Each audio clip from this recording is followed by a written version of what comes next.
Bon, l'Algérie a été pendant très longtemps dans une période de stabilité, voire d'immobilisme, qui était notamment liée à la situation de son président. Depuis 2 mois, des manifestations ont lieu chaque vendredi. Elles prennent de plus en plus d'ampleur. Au début, leur enjeu était limité, c'était simplement de pouvoir avoir une nouvelle élection présidentielle sans la reconduite obligatoire de M.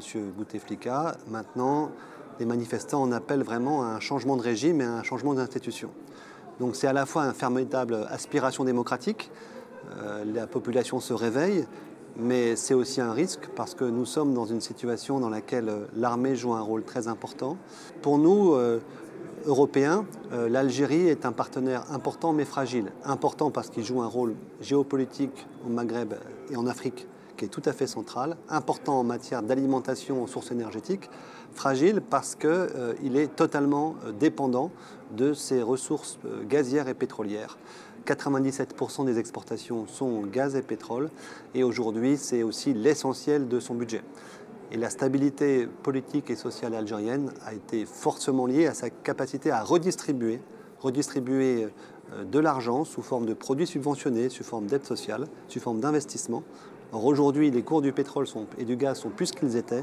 Et donc, il y a une crise politique, mais il y a aussi une impasse économique, puisque l'Algérie n'a pas réellement diversifié son économie.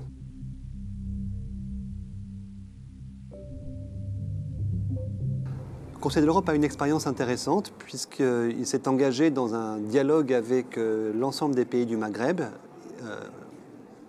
Algérie, Maroc et Tunisie. Il est allé très loin avec le Maroc, avec un partenariat pour la démocratie. Dans la Tunisie, avec la Tunisie, les dialogues sont importants, même s'ils ne sont pas structurés de la même façon. La question qui se pose pour nous, c'est est-ce que oui ou non, le Conseil de l'Europe peut contribuer à cette transition politique et institutionnelle. Je pense que nous avons fait la preuve de notre capacité à accompagner les transitions dans les mondes arabes. On l'a fait aussi en Jordanie et en Palestine.